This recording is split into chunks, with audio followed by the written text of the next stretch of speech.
আসসালামু আলাইকুম। কি অবস্থা সবার? সবাইকে জানাই ঈদ মোবারক। আর আমি ঈদের সময় কিন্তু ব্লগটা নিতে পারি নাই, অনেক ঝামেলা ছিল এবং কি আমি নিজের বাড়ি পর্যন্ত যাইতে পারি নাই, কারণ ঈদের সময় অনেক ব্যস্ততা ছিল। আমার ভিডিও করাটা লাগছে, মতিন ভাইয়ের অনেক বিশেষ ভিডিও ছিল, ওইগুলা করতে হইছে। আর গাইস হুট করে রাতে রাতে চলে আসলাম বাড়িতে। রাতে আসতে আসতে অনেক লেট হয়ে গেছে, তাই তাড়াতাড়ি ঘুমিয়ে গেছি, অনেকটা ক্লান্ত লাগছিল। আর সকালবেলা উঠে দেখি আমার ভাই ব্রাদার ছোটরা সবাই এসে আমাকে জাগিয়ে দিল। তারা নাকি গাইস আজকে আমার সাথে বের হবে, আজকে কই কই যায় নাকি যাবে, আমাকে নিয়ে ঘুরবে।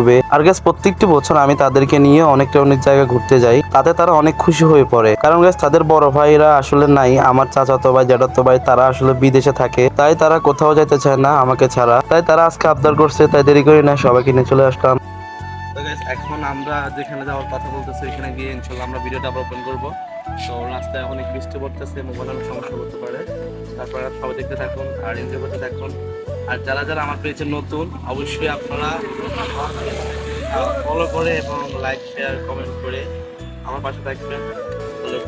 স্বপ্ন সবারই থাকে, কয় যেন বা স্বপ্নটি পূরণ করতে পারে। প্রবাসীদের স্বপ্ন তাদের বাড়ি যাওয়া, তাদের জীবনে অনেক কিছু করা। আর আমার স্বপ্নটি হলো আমার পরিবারকে নিয়ে সবসময় হাসি খুশি থাকা। আমি ঈদে বাড়িতে আসতে পারি নাই, তাতে আম্মু অনেক মন খারাপ হয়েছিল। বাড়িতে ছাড়া আমি ঈদ কোথাও করি নাই, এই প্রথম আমি কোথাও বাইরে ঈদ করলাম, তাও আবার এক জায়গায়। আসলে পরিবারকে ছাড়া ঈদ কোথাও কখনো হয় না, সেখানে যত কিছু থাকুক না কেন পরিবারকে ছাড়া কখনো ঈদ হয় না। কথা বলতে বলতে আমরা চলে আসলাম আমার গন্তব্যে, যেখানে আমি ছোটবেলায় সবসময় আসতাম এবং আমার পছন্দ একটি জায়গা।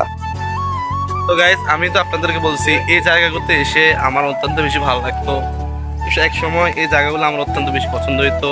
স্বাস্থ্য জাত ভাই তারা হচ্ছে এখন বিদেশ, তাদের এদের বড় ভাইগুলা, তো তারা না থাকা সত্ত্বেও আমি এখন একাকিত্ব হয়ে পড়ছি। হয়তোবা আমিও চলে যাব, আর বেশি দেরি নাই।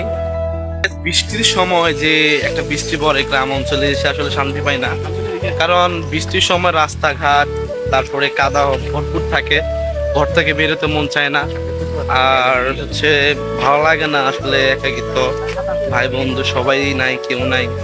কথা বলতে বলতে হুট করে দেখা হয়ে পড়লো আমার একটি খালাতো ভাইয়ের সাথে, যে কিনা আমাকে দেখলে সবসময় খুশি হয়ে পড়ে এবং আমাকে সে অনেক ভালোবাসে। দুনিয়াতে তুমি যতই খারাপ কাজ করো না কেন, সবাই তোমাকে খারাপ বললে তোমার ফ্রেন্ড লিস্টে থাকা একজন অন্তত তোমাকে ভালো বলবে, আর সেই ভালো মানুষটাকে তুমি সবসময় অবহেলা করো। আর প্রত্যেকটি মুসলমান ভাই ভাই সে যেরকমই হোক না কেন, সবসময় একটি ভাইয়ের মতোই। আর গাইস, খুব তাড়াতাড়ি আমার আরেকটি ব্লগ আসতেছে, এটা মতিন ভাইয়ের সাথে আমরা একসাথে করছি। অবশ্যই আপনারা সেই ব্লগটির জন্য অপেক্ষা করবেন। সবাই ভালো থাকবেন, সুস্থ থাকবেন। আল্লাহ হাফেজ।